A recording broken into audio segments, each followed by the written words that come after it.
This is Ray Harryhausen. These are some figments of his bold imagination. With these hands, this master craftsman gave unforgettable shape to figures drawn from those depths where the creatures of myth, legend, and dream reside in all of us.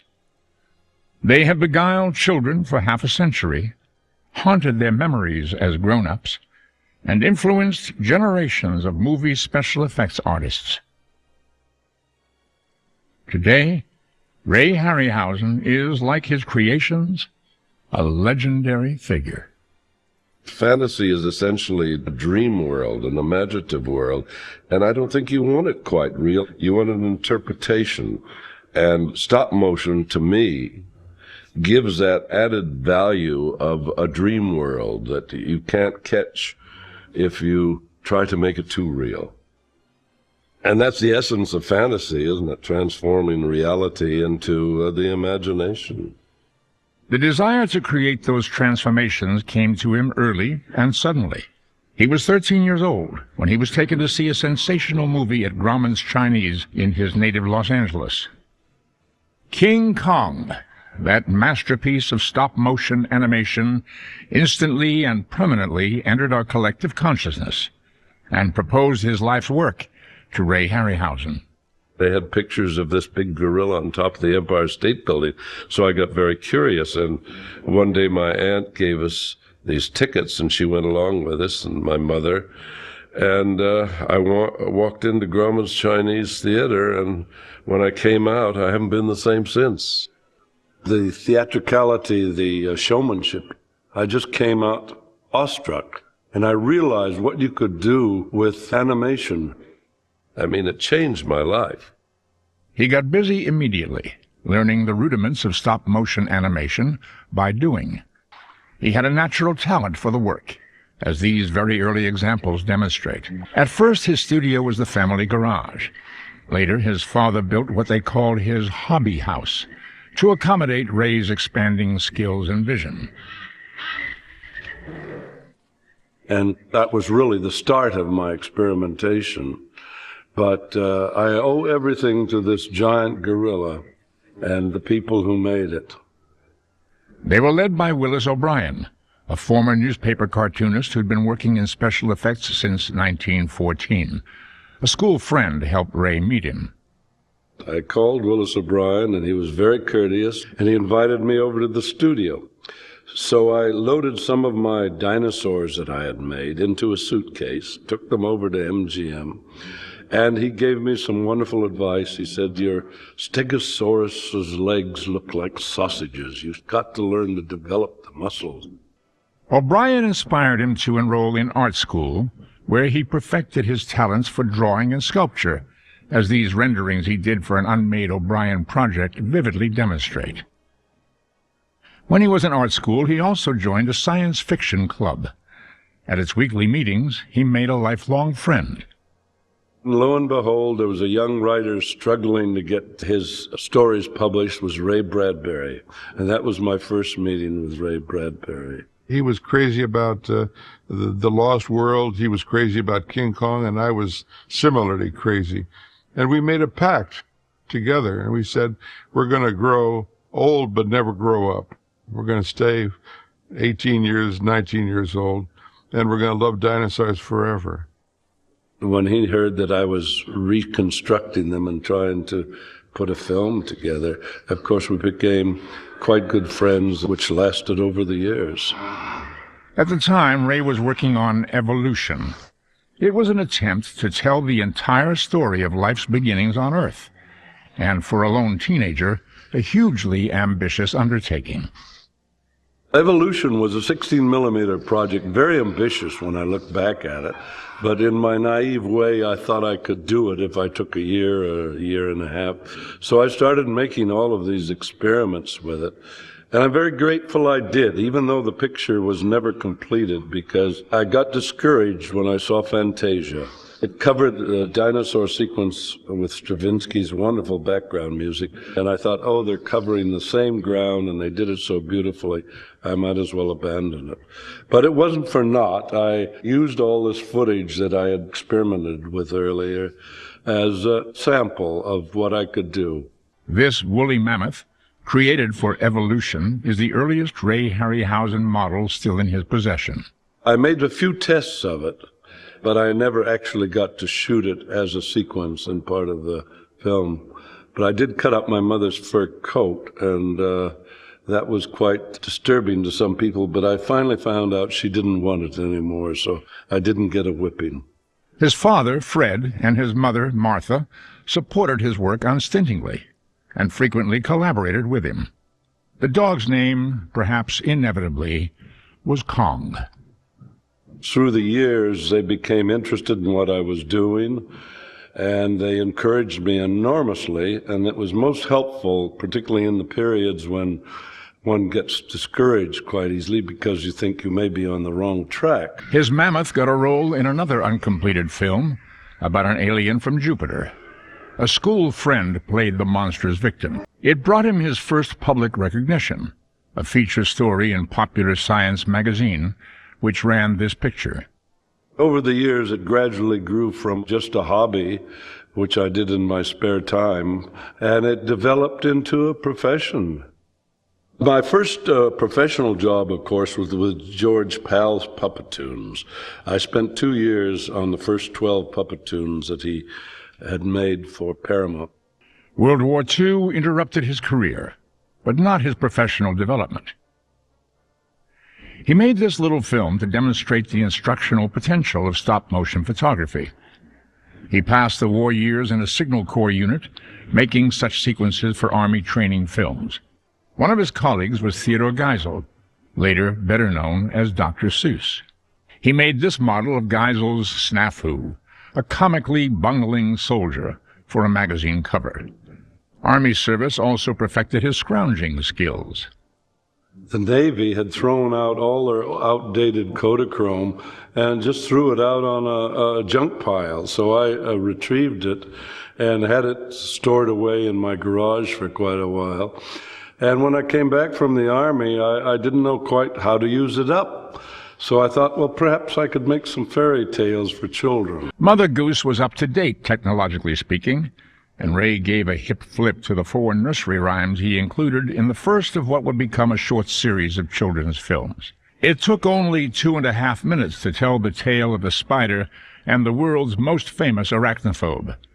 The other films in the series would devote their full 10 minutes to a single story. The first of them was Little Red Riding Hood. When I started making the fairy tales after the war, my father was very helpful. He had been an engineer in the early days, and he made all the armatures for me from my designs for the puppet films. Armatures are puppet skeletons. They're wooden or metal bones connected by ball and socket joints. This allows the puppet to hold any pose for a one-frame exposure, then be slightly changed for the next and the next. Linked together, these still shots, 24 per second, create the illusion of movement. And then, fortunately, my mother had talent of making little miniature costumes. So she dressed all the models of the puppets. So when you have a background like that, where you have a stage set for you in the house, and you have a carpenter who can build for you, and a mother who can sew for you, my God, you have a perfect situation. I wanted to make a simplified way of changing expressions on the figures, although I didn't want dialogue. If you have dialogue, you have to make a series of heads for each character using the vowels A, E, I, O, U. So I felt that if I made 10 extreme heads from a neutral expression in the head, and then make 10 extreme different expressions, like with the eyes closed, with the mouth open, with the mouth a broad grin, and these different extreme expressions, I could dissolve in 8 frames from one head to the other. So if you register them carefully, the dissolve gives the impression that the face is flexible, like a rubber face. Hansel and Gretel was next. Originally, Ray had planned to include 10 or 15 titles in the series, but each new film was more technically sophisticated than the last.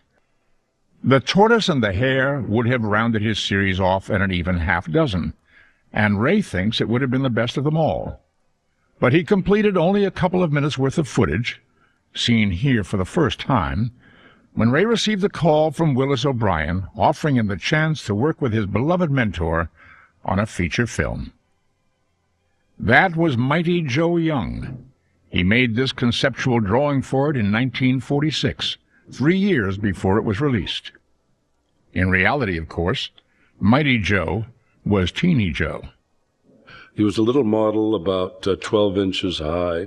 I helped Obi design him, and Marcel Delgado built the exterior. Ray estimates that he animated about 85% of Joe's sequences. More than anyone else, he was responsible for developing the character of a curious, gentle creature who didn't know his own strength. I felt the best way to do it was to give him one idiosyncrasy, that every time he got angry, he would pound the ground with his fist.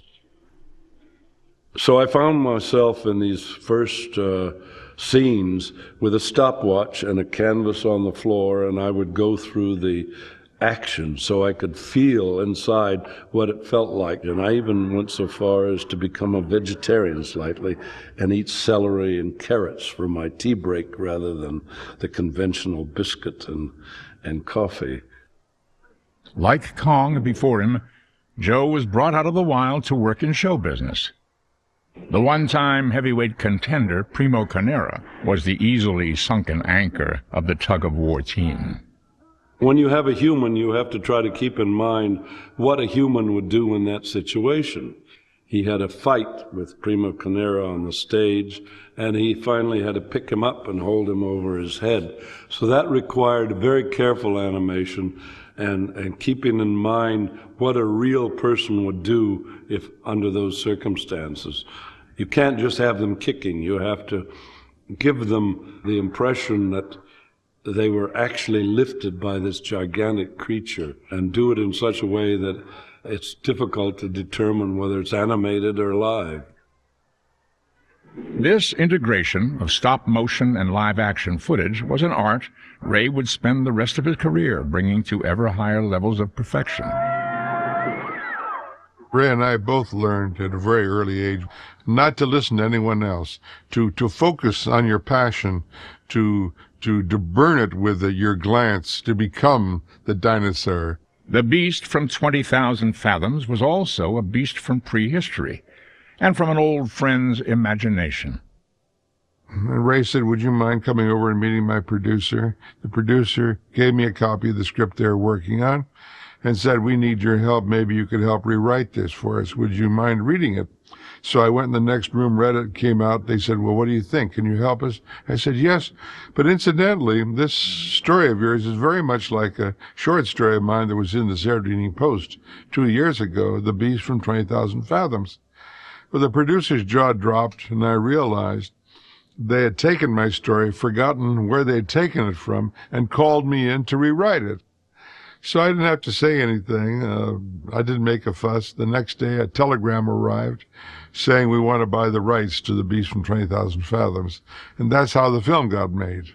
And I was walking along the shore one night, and I came upon the ruins of the old Venice Pier and the serpentine spinal cord of the roller coaster. And I said to my wife, "I wonder what that dinosaur is doing lying here on the beach." And the foghorn blew in the night, that following night, and I sat up in bed and I said, of course, the dinosaur on the beach heard the foghorn blowing, thought it was another dinosaur, swam for an encounter, discovered it was a foghorn and a lighthouse, and destroyed it and died. In the film, he had to live on for a few more reels. It was a short story, so there wasn't enough material for a complete feature. In the expanded screen story, the Rhedosaurus eventually makes his way to New York. Like most provincials, he didn't know how to behave properly in the big city. This is the film's most famous image. It closely duplicated one Ray first created for one of his boyhood experiments. The picture was also a surprise box office success and led to a meeting that would shape his future. There was a young producer who wanted to make a picture about an octopus tearing down the Golden Gate Bridge. So I thought, well, that's rather an interesting challenge. So I went over to the studio to meet him, and his name was Charles Schneer. What interested me was putting something on the screen that nobody else had on the screen, which was difficult to find. And I was interested in visuals and locations that had not been photographed, and I was also interested in leaving California to find those locations, because every rock, every tree within 50 miles of Los Angeles had been photographed. The Golden Gate Bridge was only 400 miles away, and it had been photographed aplenty, but not in quite the way they planned to do it in It Came From Beneath the Sea. We submitted the script to the San Francisco City Fathers, and they came back with the answer that they wouldn't cooperate because they were afraid that any destruction to the new bridge they had just built would suggest that it's not very substantial. So we had to, through devious means, I might say, we put a camera in the back of a bakery truck and drove back and forth over the bridge to get the background plates. We were trying to do a very spectacular type of story with very little money. The budget was so low that I found that if I had an octopus, 2 less tentacles to animate would save some money on the special effects and time. Time is money, of course. So I cut off 2 tentacles, and actually we had a sextopus. We kept them disguised underneath the water because nobody would count them, we didn't think. Ray's little secret was eventually betrayed in a magazine read by fantasy film fans, but it didn't spoil anyone's fun. I don't think there were any repercussions. I don't recall the city fathers banning the picture. And I'm sure that no one really worried about an octopus pulling down the Golden Gate Bridge. The thing about Ray's work that is so amazing is how bold he is. Look at Earth versus the Flying Saucers. You've got these flying saucers. And you've seen those in other movies, like Day the Earth Stood Still. And in that movie, they just sort of come and land, and they kind of like don't even want to show it. But Ray's movies, they're right there. He came up with great angles, great ideas, great dynamics that they could fly, and he was not afraid to show you the star of the movie. You had to have a certain amount of destruction or you couldn't get the picture off the ground. So I ended up with the saucers crashing into the Capitol Dome and knocking over the Washington Monument. I'm glad to see they still stand today. Ideally, these scenes should have been shot by high-speed cameras, which create, paradoxically, ultra-slow-motion images. These, in turn, give the illusion that light, tiny objects have the weight of large ones when they fall. But this was low-budget filmmaking. They couldn't afford the cameras. So I had to resort to animating all this destruction frame by frame. And I ended up, when the Washington Monument was hit by a flying saucer, each piece of brick that fell out of the monument had to be on a separate wire. As the saucer plowed through the Washington Monument, cutting it in two,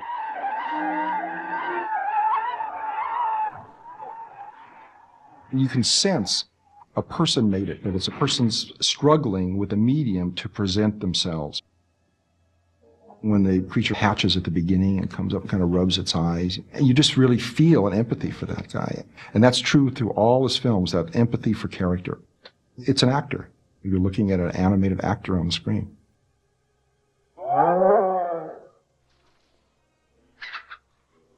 So the Emir, we wanted to make him sympathetic. He was taken out of his element.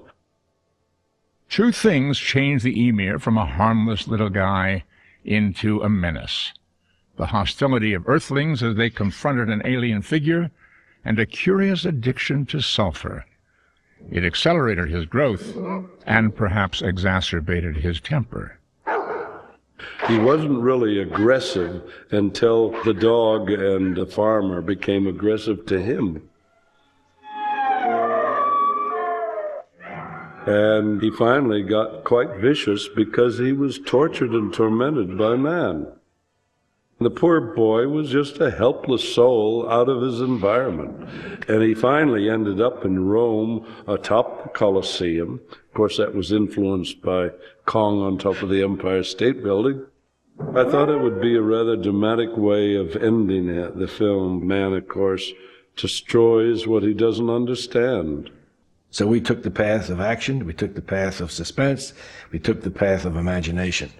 That path was illuminated by drawings Ray had made some years earlier to illustrate his ideas for a movie about the adventures of Sinbad, the legendary Arabian sailor. The origin of the seventh voyage came a few years after Mighty Joe. I wanted to find a new outlet, and I developed these 8 big sketches based on the adventures of Sinbad. I felt he was a personification of adventure. When I saw those drawings, I was absolutely overwhelmed by them. And I didn't need any more than those drawings to sell it to the distributor. And that was our first color picture. It was also Ray's first experiment with his signature creation, the living skeleton. The skeleton was really the inspiration of going to Sinbad when I first started making my drawings. And in Sakura's castle, I think it came off as a possibility because he could animate inanimate objects through his black magic. The Seventh Voyage of Sinbad starred Kerwin Matthews and Catherine Grant. But it was Ray's stop-motion artistry that made it one of the surprise hits of 1958. And, in its influence on the next generation of special effects people, one of the more significant movies of its time. I saw it 8 times the first week it came out. And I had, which is very hard when you're like 12 years old, and you have to find friends and relatives or neighbors that'll drive by the movie theater to drop you off so you can see the movie over and over again. It was just something about that Cyclops standing on the beach, the kind of orange skin and the blue sky, and the spectacle of it that I had never seen in any other film. In classical mythology, you find the Cyclops quite often, but never the size we made him. We tried to give him a proportion so that people would find him rather awesome. And I think he worked out quite well, particularly when he had an encounter with the dragon. Just as Ray had looked to Willis O'Brien as a mentor, young craftsmen would soon be looking to him in the same way. Dennis Muren, who has gone on to win 8 Oscars, among them. It was a wonderful experience. I'll never forget those times going out to visit him. And one time I was looking around in his garage, and up in the rafters of the garage something was sticking out. There was like a wooden skull of something going behind some boxes. I couldn't see what it was, and it was all in pieces, and it was the dragon from the Seventh Voyage of Sinbad. We needed material that the public had recognized, characters that had been around for a very long time. And I remember reading that the book most looked at in American public libraries at that time was Jules Verne's Mysterious Island. And we made that picture. Like most of Ray's films, it was the story of an heroic voyage. In this case, in an exotic and fragile vehicle. We kept the original escape during the Civil War with this balloon because we felt that would make a very exciting opening for the picture. Actually, the story that we received was How to Survive on a Desert Island, which was basically Jules Verne's original concept. But we felt we could improve it by and make it much more interesting than just survival type of picture by incorporating some strange creatures in it. They were all oversized, therefore more dangerous versions of otherwise ordinary animals. Eventually, we and the castaways learned they are being bred for giganticism by Verne's visionary Captain Nemo, who hopes they will feed an overpopulated world. Actually, we found this crab in Harrod's fish department, believe it or not. And we didn't want to boil it because it would turn it bright red. So it was necessary to turn it over to a lady in the museum who destroyed it in a humane way, and then gave me the sections in which I had to build a proper armature for stop-motion photography. When we were shooting the ultra close-ups of the crab's little area in the mouth here in which it operates many different levers and hairs that vibrate. We got 4 more live crabs. They were called edible crabs. We had a delightful meal after they served their purpose. There's nothing funny about a giant bee. It's all too easy to imagine what his sting would feel like. He also had plenty of bare flesh for a target. Get in the honeycomb. We had a sequence where the bee sealed them in the honeycomb. And that sequence was rather interesting because it had to be shot backwards so that I gradually destroyed and had the bee open up the honeycomb. And then, of course, when it was run backwards, it looked like he closed the honeycomb. I've seen some of the fantasy films before, but none of them sort of had the sort of awe that the Ray Harryhausen movies had because of the fact that they're characters. There are synthetic characters that are alive, that are moving around in the sets with you, and that are affecting real people that are obviously can't possibly be real. I think we both favor Jason and the Argonauts as our favorite picture. I think it was the best picture we did. I think it had highly imaginative sequences. When you talk about a 7-headed hydra, and when you talk about skeletons rising out of the ground, these are memories that you don't really forget. They're totally memorable, and they don't remind you of any visual thing that you've seen.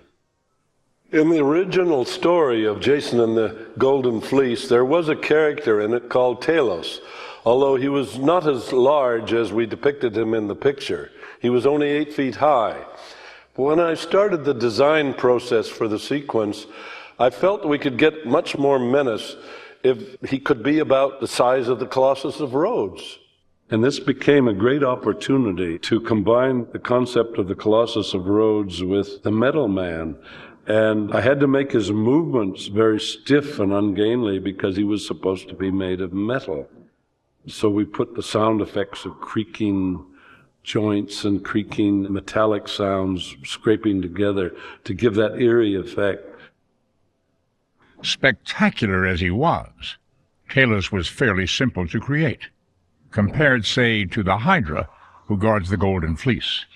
Easy to imagine a 7-headed monster, fiendishly difficult to animate him. Todd Armstrong, playing Jason, had the easy job. He only had to slay the monster.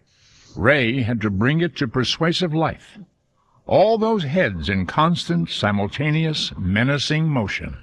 There were many times when I regretted even thinking of the Hydra for the film. He presented so many animation problems that I didn't anticipate. Number one, if the telephone rang and I was in the midst of animation, I would forget sometimes whether this head was going forward or backwards, and this head going up or down, and the various other problems with the other heads. It became quite confusing. Ray always worked alone, without assistance. Since there's more to seamless animation than perfect movement, he would often stay overnight in his studio to make sure the temperature of his lights remained constant. If it varied, the colors in his work wouldn't match that of the live-action footage. Ray's masterpiece and most famous sequence, the mass rising of the dead in Jason. In its complexity, it had no precedence in his work or anyone else's. Those who steal the Golden Fleece must die. Skeletons are really my best friends. So 7 of them was quite a challenge, and I hesitated developing that idea because what I put on paper has to be put on the screen. That's one of the sales gimmicks. So I try not to draw anything I can't possibly do. You have 5 appendages on each skeleton. So that means 7 times 5 is 35. You have to make 35 moves when you have 7 skeletons on the screen for 1 frame of film. And that meant at certain periods when we had all 7 skeletons in the same scene with the 3 men, I was only able to average about 13 frames a day. That's a little over a half-second of film. Ray worked on this sequence 4.5 months. Before that, its live-action elements required meticulous planning. This still shows stuntmen helping the actors rehearse. When the players had their movements perfectly memorized, the stuntmen stepped out of the picture, and the actors shadow-boxed opponents they would not see until the film was finished. In the Valley of Guanji, cowboys encounter prehistoric creatures in the remoter reaches of Mexico, circa 1900. The Valley of Guanji was actually a product that Willis O'Brien originated and was working on for about a year. It had all the elements. It had the dinosaur, which was very popular. It had the cowboys. Cowboy pictures at that time were very popular. So we felt if we could combine these two elements, that we would have a good chance of success. This sequence had been a particular favorite of O'Brien's when he conceived the film in 1942. I wanted that sequence to be kept in more than anything else. But the one problem technically was that we had to have something for the cowboys to rope. So we put a pole on a Jeep, and the cowboys would throw their lasso over the pole, and then I would eliminate the Jeep and substitute Guanji. And then, of course, each frame of film, you had to animate a miniature wire going over Guanji's head and still have it connected to the source. Ray also loved to bring together mythological figures from widely disparate cultures. The Golden Voyage of Sinbad and Sinbad and the Eye of the Tiger are his freest explorations of these possibilities. Even though in the Muslim world they would never have a figurehead on a boat, we took that liberty to have Sinbad have a figurehead aboard his boat and gave Sinbad an encounter with a very unusual element. The griffin and the centaur both come from legend and mythology. The griffin is of possibly Norse origin. The centaur comes from Greece and may go as far back as ancient Indian mythology. They had originally planned to shoot Voyage in India, hence Kali. She stayed in the picture, even though it was eventually made in Spain. In order to rehearse all the 6 arms with the actors who were playing the part, we had to strap 3 stuntmen together with a big belt. It was rather a grotesque sight on the set, I must say. She was many hands full of trouble for John Philip Law playing Sinbad. There's a certain childlike quality I think one has to maintain for the love of a fairy tale, for the love of fantasy. Nothing reflected that love more memorably than Ray's Pegasus, created for his last film, The Clash of the Titans. As he did for all his characters, Ray drew hundreds of storyboard sketches, pre-planning Pegasus's screen life in infinite detail. But that was only part of the creative process. In most films that I'd seen in earlier times about Greek mythology, they always pictured Pegasus with very small wings, and you were never quite convinced that they could lift him off the ground. And I found it a challenge to try to make a convincing-looking flying image that would give you the illusion that the horse could be actually lifted into the air. When Perseus tried to break him in, of course, he was supposed to be a wild horse. So I felt that we could get away with having a bucking bronco effect when Perseus first jumps on his back and takes him off into the air. What would the horse do except try to get rid of him? Titans is, of course, based on a story drawn from Greek mythology. Trying to win the hand of his beloved Andromeda, Perseus is presented with many obstacles far more formidable than taming this wild, ultimately devoted steed. None was more frightening than his encounter with Medusa. Ray virtually reinvented this evil goddess, departing completely from the way artists through the centuries had portrayed her. The scene with the Medusa in the labyrinth is absolutely incredible. I think it's the finest piece of work he ever did, and it's a masterwork of lighting, of animation, and of drama. Adding to the challenge, Ray lit the scene by flickering fires, an enormously difficult illusion to sustain in stop motion. Medusa was a very interesting character to work with, although very complicated to animate. For each frame of film, which is 1/24th of a second, you had to move 12 snakes in her hair, the heads and the tails of each snake. Then you had to move the hand. Then you had to move the arm. You had to keep the body in synchronization with the rest of the torso, with the tail, with the rattle. I didn't want to make just a normal woman with snakes in her hair. That wouldn't turn anyone into stone. So I felt we had to make her as ugly as possible and have this power in her eyes to turn people to stone. We gave her a serpentine quality, an evil look, so that she would be more of a menace than just a pretty face with snakes in her hair. Then we could get wonderful effects. We could get the rattle in her tail as a sound effect of threat. The Greeks always thought their gods were the same as the human beings. They had the same foibles, the same misgivings that the human would have. But they were just larger people living on Mount Olympus. I don't think there's any special, strange quality that made me want to have a god complex.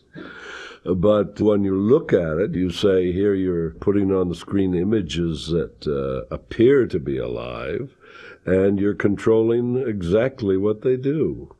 And that's why this concept in Greek mythology appealed to me so much, that the gods were manipulating humanity. What we all want is power. We as boys and as young men and as men, want to control the world as best we can.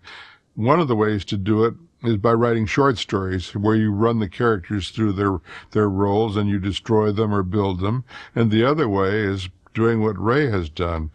It might be that you've got control of this. You know, you can build it, you can tell the story, you can photograph it, you can then display it the way you meant it to be seen. That's a really interesting idea. I think in the end the reverse is true, that we tend to serve the puppets and not the other way around. Godlike or not, Ray Harryhausen is revered, as the Motion Picture Academy proved in 1992. One of the greatest moments in my life was when Ray Harryhausen got his Oscar from the Academy of Motion Picture Arts and Sciences.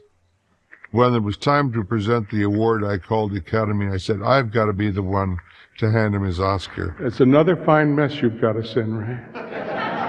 It's rare in the history of motion pictures or any other art form. The two young men meet and promise themselves a lifelong friendship, plus an enduring love for dinosaurs. How to bring them to life, how to put them on the screen. And in 1938, just out of high school, Ray Harryhausen came into my life. Good Lord, what a friend to have. Huh? Someone just as crazy as I was about primeval monsters and how to get them into theaters and keep them there forever. So Ray Harryhausen, lifelong dear friend, with all my love and all my heart, come get your reward. So the night of the awards, I was out on stage. I brought him his Oscar. We embraced, and I cried like crazy because I felt it was my Oscar too. It was an award for all the years of love and patience and paying attention to one another.